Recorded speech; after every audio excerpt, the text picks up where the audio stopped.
el gran reino de Akkad, la olvidada región de Sumeria. Existieron historias que se perdieron en las arenas negras del tiempo.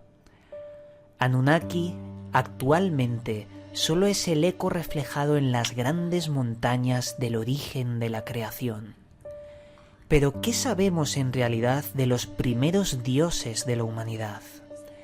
En esta serie de programas vamos a mostrar una línea de investigación totalmente nueva que arroja datos desconocidos por todos, pero estudiados por los escurridizos académicos que entienden y pueden traducir el sumerio antiguo de las tablillas de arcilla. Los dioses vivieron muchas historias. Estos son sus secretos.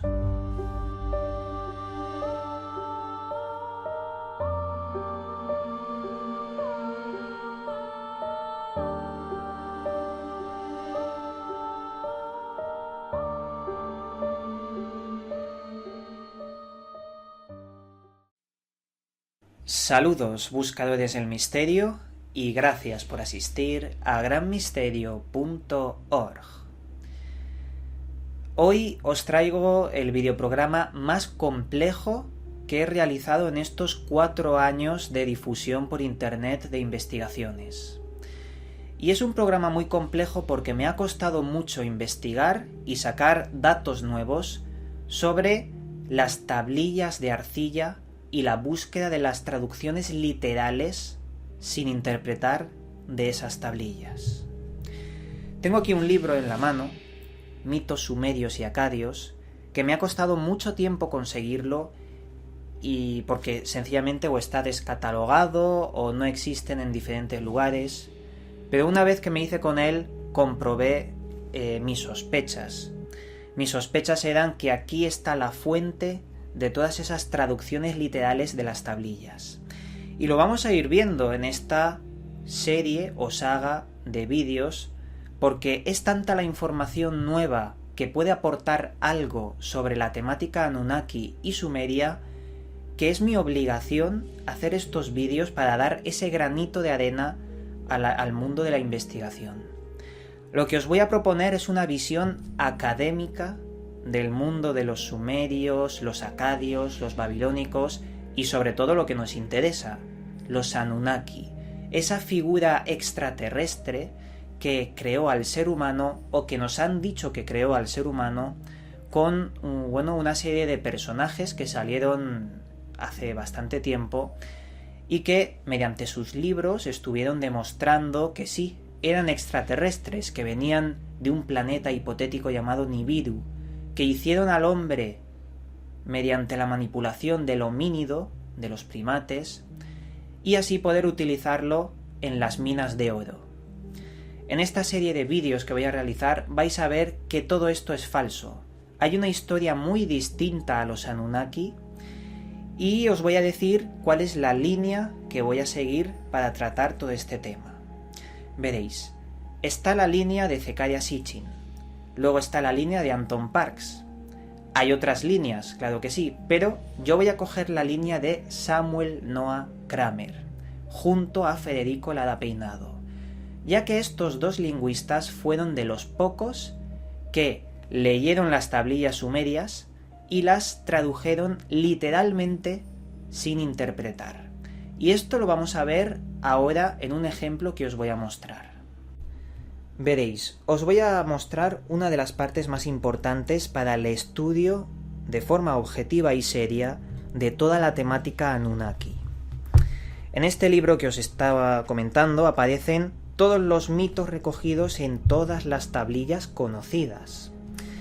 Y es muy interesante analizarlo bajo esta visión de Lara Peinado y Samuel Noah Kramer porque, ahora lo vais a ver enseguida, con un ejemplo que estoy aquí encontrando, nos muestran las siguientes cosas. Veréis, aquí dice, antes de empezar, estamos hablando de la tablilla que nos habla del mito de Enki y Ninhursag.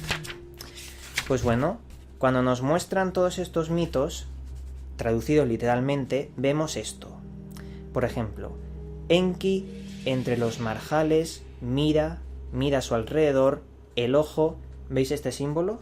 Este que aparece en pantalla, 3 puntos entre paréntesis, quiere decir que esa palabra no ha podido ser leída y por lo tanto no ha podido ser traducida.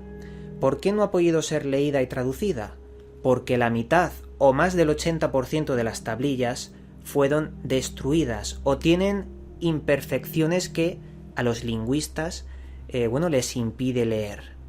Cosa que Zecharia Sitchin se saltó por lo visto y decidió, en vez de meter palabra ilegible, diálogos inventados que no aparecen en las tablillas.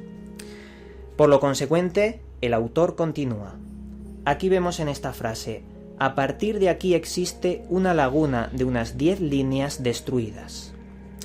Con esto os quiero mostrar que los textos, información y datos que os voy a narrar en esta serie de vídeos son de un aspecto académico bastante importantes y os aseguro de que el autor no nos miente al poner que no puede leer ciertas líneas. Y eso para mí es un ejemplo de humildad y sobre todo de objetividad para buscar la verdad de todo este asunto. Hemos mencionado varias veces a el señor Zecharia Sitchin. Muchos de vosotros sabréis que Zecharia Sitchin fue de los primeros en mostrar a la opinión pública, a la sociedad, la temática Anunnaki, el redescubridor que lo mostró a todo el mundo y que hizo, y esto es un mérito suyo, que mucha gente investigara el qué son los Anunnaki. Hizo que mucha gente tuviera el valor para interesarse por la cultura sumeria, por los acadios. Pero en sus 12 libros, como ya os he comentado antes, le gustó mucho interpretar todo lo que traducía.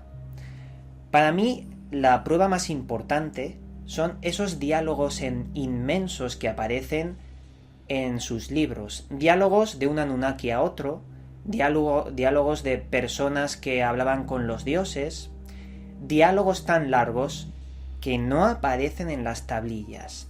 Y eso es una prueba de que Zecharia Sitchin ha mentido.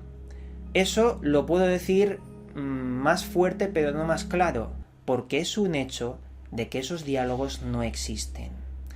Luego hay otros elementos, como el oro para reparar la atmósfera del hipotético planeta Nibiru, que tampoco existe ni se menciona en las tablillas, pero luego también hay otra parte positiva, para la investigación obviamente, y es que hay elementos que no se han dicho, no son conocidos, pero existen en las tablillas, como por ejemplo el planeta Tiamat. De esto hablaremos en esta serie de vídeos. Y nada, dicho esto, que considero muy importante que sepáis que lo que dijo Zecharia Sitchin es una interpretación suya, no se ajusta a la realidad, pero esa realidad la vamos a ver en esta serie de vídeos.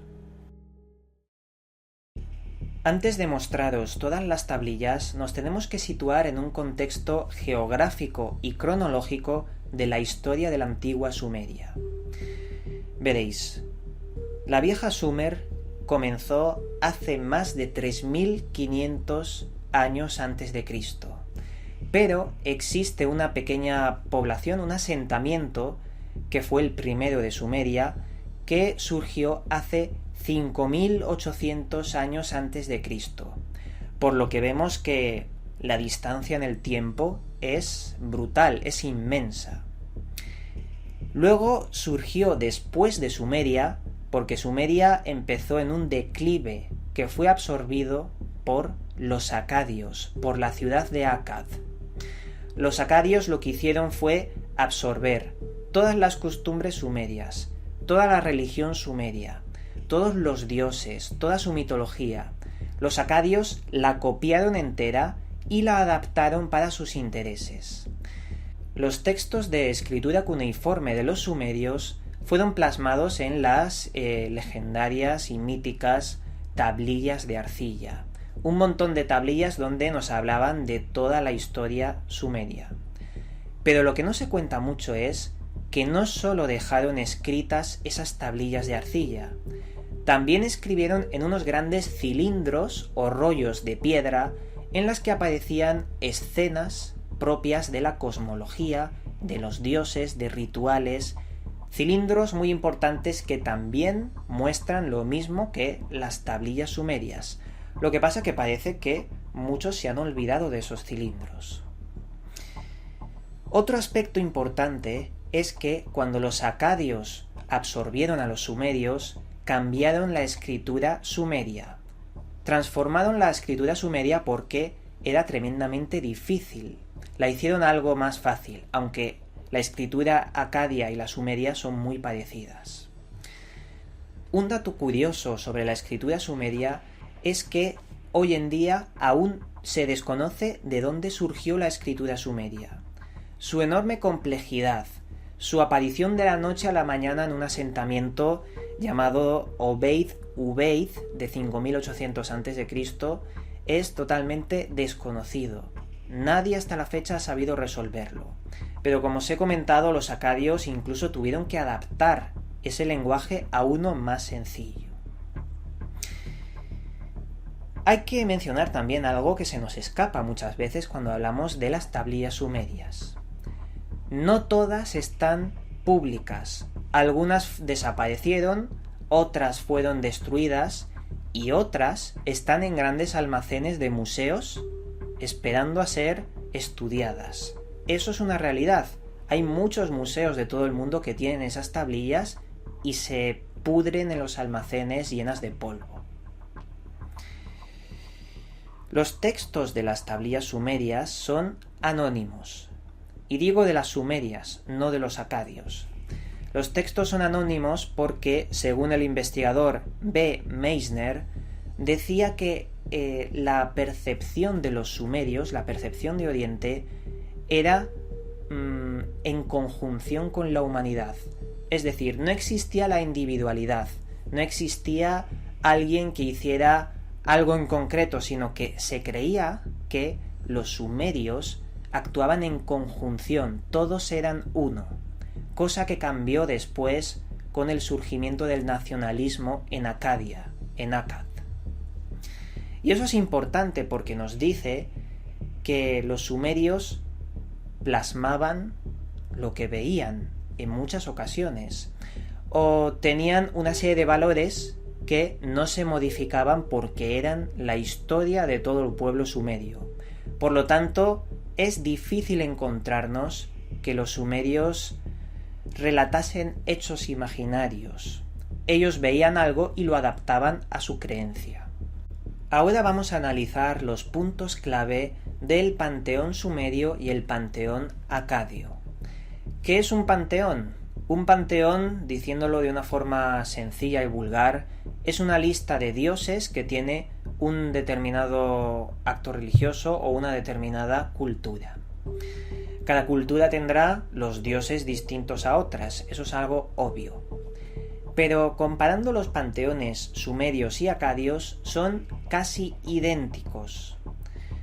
Son casi idénticos porque, como bien he comentado antes, los acadios copiaron a los sumerios cuando estos fueron en declive, cuando estuvieron a punto de desaparecer, y se fusionaron las dos culturas. Al fusionarse, adquirieron papeles importantes con respecto a la sociedad acadia, que era muy distinta a la sumeria. Los acadios apostaban por leyes, apostaban por el nacionalismo.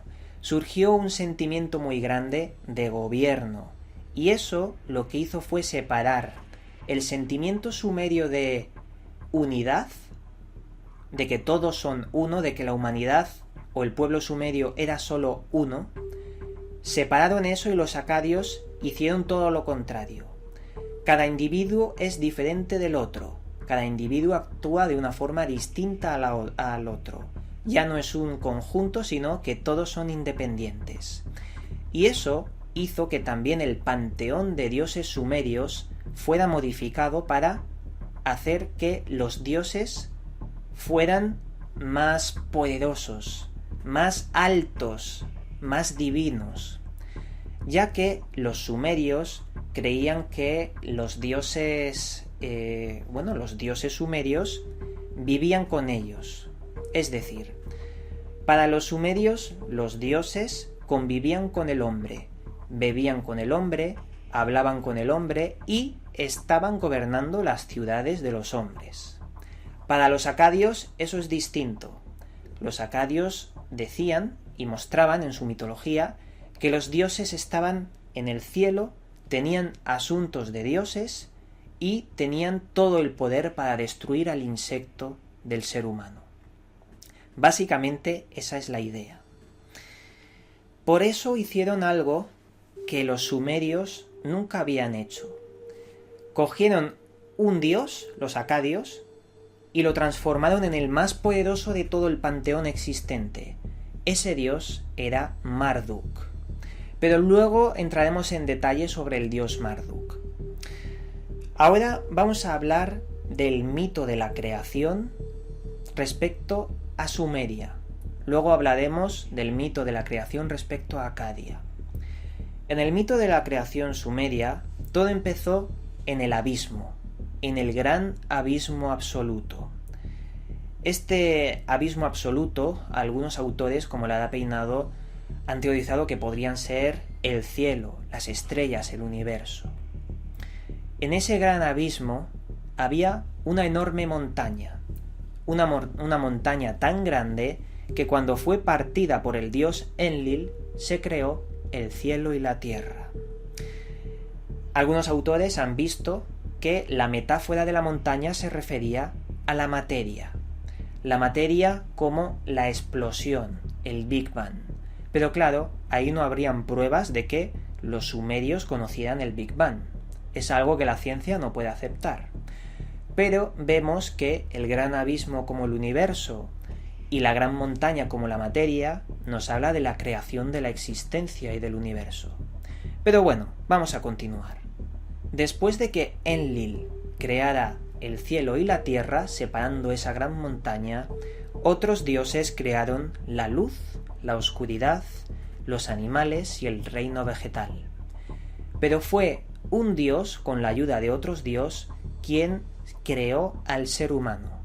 Este dios fue Enki, Ninmah y Namubu.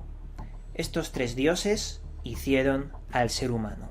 Para hacerlo utilizaron el barro del Apsu. El Apsu era un gran abismo que había en la tierra, una gran grieta que conectaba con el mundo del más allá.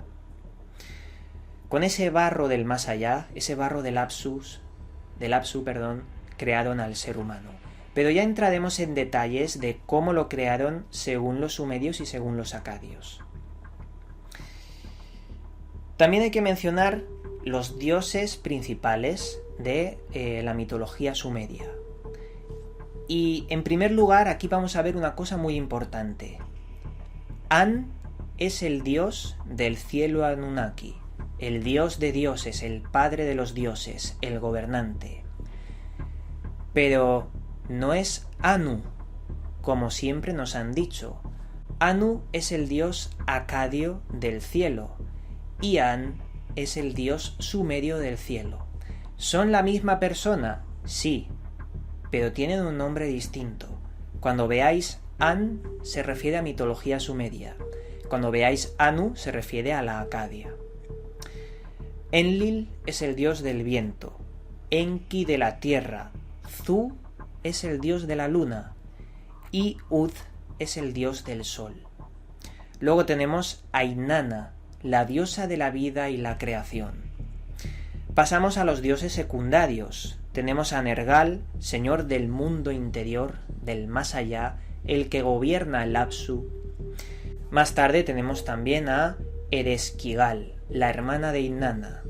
Continuamos con Iskur, señor de la tempestad, y Ninurta, la diosa de la guerra, la campeona de el Olimpo sumerio, si lo podemos llamar así. Por último tenemos un dios secundario importante llamado Dumuzi, el dios de la agricultura. Y dicho esto, vamos a pasar al panteón acadio. La creación del mundo y del ser humano respecto a los acadios ha cambiado, es distinta. Para los acadios todo empezó con el agua y el Apsu. El agua y el Apsu representaban el principio masculino y el principio femenino vino con Tiamat, una diosa que luego podremos hablar de ella, ya que una diosa podría ser un planeta, según los textos, pero vamos a dejarlo ahora que es una diosa que traía el agua salada, como decían los acadios. Fue la conjunción del agua salada y el agua del Apsu la que creó la vida en la tierra. Parece una especie de fecundación de aguas. Pero esa vida en la tierra creó dos aberraciones, dos grandes serpientes llamadas Lamu y Lahamu. Estas dos grandes serpientes atemorizaron a la humanidad y se perdieron en los registros de la mitología acadia, Pero luego también hay unas referencias interesantes sobre el asunto. Después de las grandes serpientes, fueron seguidas por dos grandes dioses que gobernaron el cielo y la tierra, Anshar y Kishar. En el panteón acadio tenemos, esta vez sí, a Anu. Anu de Anunnaki sería el dios del cielo, el gobernante, igual que en el panteón sumerio. Tenemos a Enlil, el dios del viento nuevamente, y a Ea.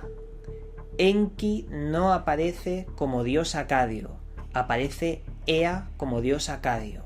Siempre que veáis que mencionan a Ea, pertenece a mitología acadia, con su modificación correspondiente del nacionalismo y demás que hemos comentado. Pero que no os quepa la menor duda de que Ea es lo mismo que Enki, solo que lo llaman así por ese cambio y absorción de saberes por los acadios. Sé que me repito mucho, pero es que es muy importante eso. Tenemos que Anu, Enlil y Ea, que sería Enki, fueron los que se repartieron el mundo creado, la vida creada, por secciones. Cada uno tenía su fragmento. Más tarde surgieron otros dioses como Sin. Sin sería el dios de la luna.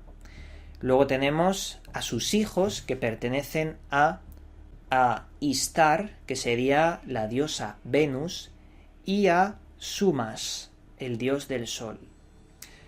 La adaptación más importante que hicieron los acadios fue la del dios Marduk, ya que lo exaltaron, le dieron mucho más poder y sentaron los principios de una religión monoteísta, que solo creían en un dios, pero no lo fueron, sino que sentaron ese germen. La exaltación de Marduk al ser más poderoso de todos los dioses comenzó con unas tablillas que nos hablan de cómo Anu, el dios Anunnaki supremo, le cedió todos sus poderes a Marduk. El padre de Marduk, Ea, Enki, lo que hizo fue incluso darle su título a Marduk. Y más tarde Enlil le otorgó, presionado, las tablillas del destino, o tablas Me, que eran unas tablillas que tenían poderes asombrosos según la mitología sumeria. Quien tuviera las tablillas del destino era seguramente el dios Anunnaki más poderoso de todos por esa tecnología que podría plantear. Enlil le dio la tabla Me a Marduk porque Marduk había matado a Tiamat. Y eso de matado al dios Tiamat, luego veremos más tarde que se está refiriendo al choque de una catástrofe cósmica entre dos grandes planetas que fueron llamados Tiamat y Marduk. Pero bueno, vamos a dejar eso por ahora. Hay que mencionar un aspecto muy interesante del panteón acadio, y es que en el Apsu, debajo del Apsu, había el reino del más allá. Quien entraba ahí, sean humanos o sean dioses, debería vagar por toda la eternidad en una cárcel en el interior de la tierra.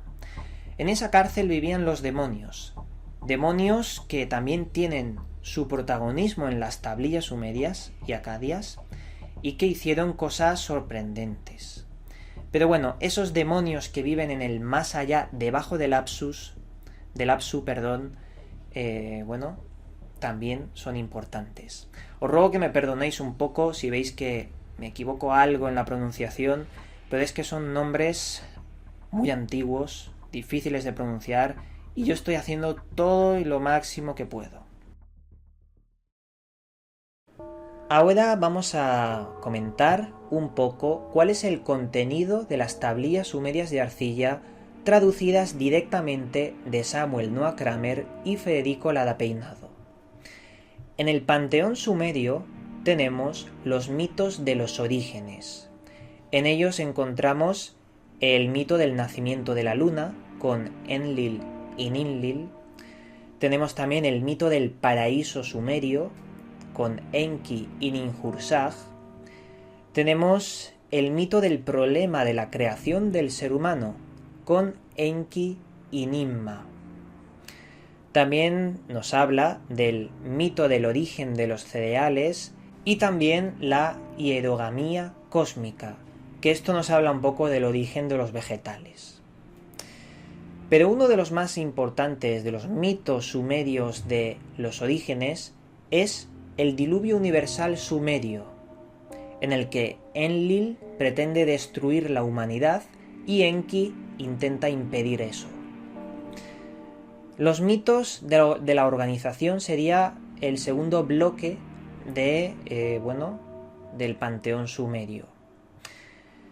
En primer lugar tenemos el mito de la organización del planeta y el conocimiento respecto a Sumer y de la mano de Enki. Tenemos también otro mito, el de Enki y la fundación de un lugar llamado Eungura. Eungura sería un templo en el Apsu, en el abismo. Continuamos con el mito de Enki y el orden del mundo. Este sería uno de los mitos más importantes, ya que plantea la bondad de Enki ante la humanidad y, la eficiencia también de la palabra. Le dice al hombre que con la palabra se puede anular cualquier guerra. También tenemos el viaje de Nanna a Nippur. Y también Dumuzi y Enkidu. Otro mito de este bloque es Emes y Enten. En el tercer bloque, que corresponde con los mitos del contacto humano con los dioses, entraría un mito muy importante llamado Inanna y Sukayutuda. En este mito nos narra la violación de un humano, Sukayutuda, hacia Inanna, y luego la ira de Inanna contra la humanidad, casi al borde de destruirla. También nos habla de un mito que a mí me ha llamado mucho la atención, que se llama Los 7 sabios. ¿Quiénes son los 7 sabios sumerios? Pues los 7 sabios eran unos seres que crearon los Anunnaki, que no eran humanos, no se sabe qué eran, que lo que hicieron fue darle el conocimiento al hombre, otorgarle el conocimiento de las estrellas y de los dioses. Luego tenemos los mitos de los héroes, muchos de ellos los habréis escuchado. Por ejemplo, Gilgamesh, rey de Uruk. Nos habla mucho de Gilgamesh este cuarto bloque, pero también nos habla de otros héroes como Lugalbanda y el monte, o incluso de Urrum en Merkar, señor de Arata. Otro bloque del panteón sumerio es mitos del más allá, tablillas que nos hablan de la muerte de Dumuzi, que fue capturado por los dioses llamados Gaia, que estarían en ese Apsu o debajo del Apsu, esos demonios, y también del descenso de Inanna a los infiernos. También nos habla de la pasión del dios Lil. Y este es muy raro porque nos habla de el intento de revivir a este dios constantemente para sacarlo de los infiernos. Bueno, de los infiernos no es la palabra que usan, sino de lo que hay debajo del Apsu. Es curioso cómo la pasión del dios Lil se parece algo a la resurrección de Jesucristo. Pero lo dejo ahí como un apunte mío que no tiene trascendencia, ya que hablaremos de esta tablilla, la vamos a desmenuzar como todas las que he comentado y veremos paso a paso qué es lo que dicen todas estas. Y esos son todas las tablillas sumerias que nos hablan de mitología sumeria. Pero ahora vamos a hablar de todas las tablillas acadias que obviamente nos hablan de mitos acadios. Como bien he dicho, los acadios copiaron los textos sumerios, los exportaron a su terreno geográfico y los modificaron influenciado por el surgimiento del nacionalismo. Esto lo que hizo fue convertir poco a poco al líder supremo Marduk en el dios de todos los Anunnaki. Esto plantearía algo muy importante, la implantación del germen para cambiar el paradigma religioso a monoteísta en el futuro. Empezarían los mitos acadios con los mitos de la creación, y entre ellos tenemos el origen de todo, el Enuma Elis. Luego tenemos el mito de la creación del hombre. Ea moldea al humano a partir de la sangre de un dios rebelde llamado Kingu. Es decir, según la mitología acadia, el ser humano ha nacido con la sangre de un dios Anunnaki rebelde llamado Kingu. Somos hijos de Kingu. Es un mito que también se parece a otro mito de este bloque llamado el mito de los dioses Lamga. Luego hay otro bloque en la cultura acadia que nos habla de los mitos de las guerras, entre ellos el mito del pájaro Zu. Zu era un pájaro maléfico que lo que quería era robar las tablas de los destinos, las tablas Me, y poner en jaque a, todos los dioses Anunnaki. Este pájaro fue derrotado por el dios Ninurta. Hay más mitos de guerra, por ejemplo, Gilgamesh, Ishtar y el toro de hierro, el toro celeste. Esta también es una epopeya muy conocida, que algunos han visto en ese toro tecnología, por unos rayos láser que lanzaba y demás, pero eso ya lo veremos. También nos habla ese bloque de la victoria de Marduk sobre Tiamat. Y como os he dicho, parece que nos está hablando de un cataclismo cósmico entre el choque de dos grandes planetas. Luego existe el bloque de mitos de la destrucción y salvación. Entre ellos nos va a hablar del diluvio universal, desde otro punto de vista, no del sumerio sino del acadio. También nos habla, y esto es yo creo de lo más importante que me he encontrado, del mito de Atrahasis. Atrahasis es el Noé acadio. Antes de comentar un poco sobre esto, Atrahasis es acadio, Ziusudra es sumerio, Unapistum es babilónico y Noé es bíblico, pero todos esos son el mismo. Según las tablillas, Atrahasis fue un hombre que construyó un gran barco, un arca llena de animales, y un gran diluvio era el motivo de la construcción de esa arca. Pues eso, 3500 años antes de Cristo, ya estaba en la cultura sumeria acadia. Una cosa que he mencionado, Babilonia. Babilonia, como Asiria, fueron unas líneas distintas dentro de Acadia que surgieron con el tiempo. Por lo tanto, la cronología es Sumeria, Acadia o Akkad, también se llama Akkad, luego Babilonia y al mismo tiempo casi asirios. Luego hay otras ramificaciones, pero básicamente el grueso de todo esto está en Sumeria y en Acadia. Continuemos. En esos mitos de destrucción y salvación también encontramos el poema de Erra. Erra era un dios que quería destruir Babilonia entera, y esto bajo el mandato del jefe supremo Marduk. Mitos de ultratumba, mis preferidos. En estos nos habla de Nergal y Erekkisal. Nos describe la vida de estos dos dioses que fueron matrimonio y que vivieron en el inframundo. También nos habla del descenso de Ishtar a los infiernos, algo casi copia idéntica de el descenso de Inanna a los infiernos de la cultura sumeria. También nos habla de una visión del mundo interior y la planta de la inmortalidad de Gilgamesh, un mito muy bonito y también bastante conocido. Por último, nos habla de los mitos de la ascensión, en el que encontramos el mito de Adapa, un hombre creado que era superior al ser humano y que buscaba la inmortalidad.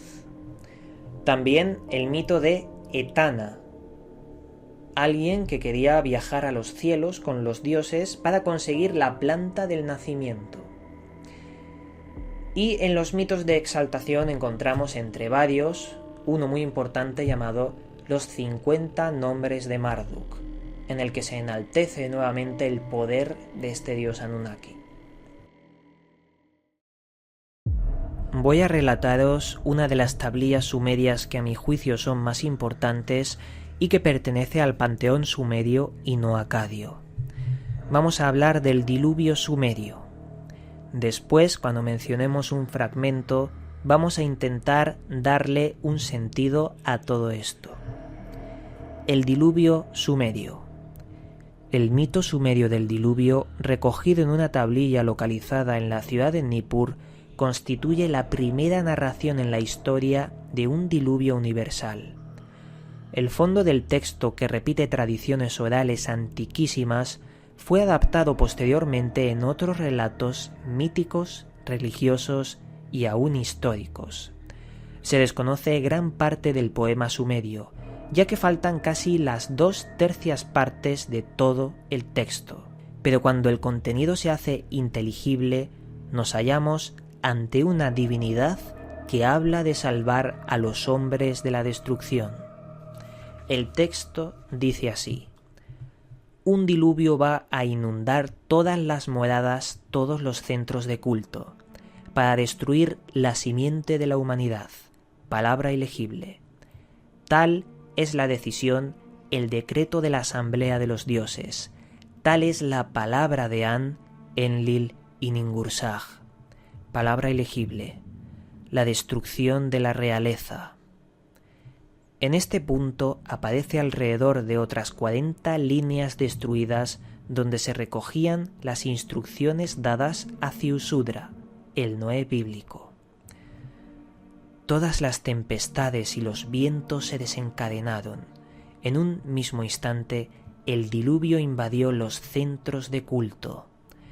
Después que el diluvio hubo barrido la tierra durante 7 días y 7 noches, y la enorme barca hubo sido bamboleada sobre las vastas aguas por las tempestades. Utu salió, iluminando el cielo y la tierra.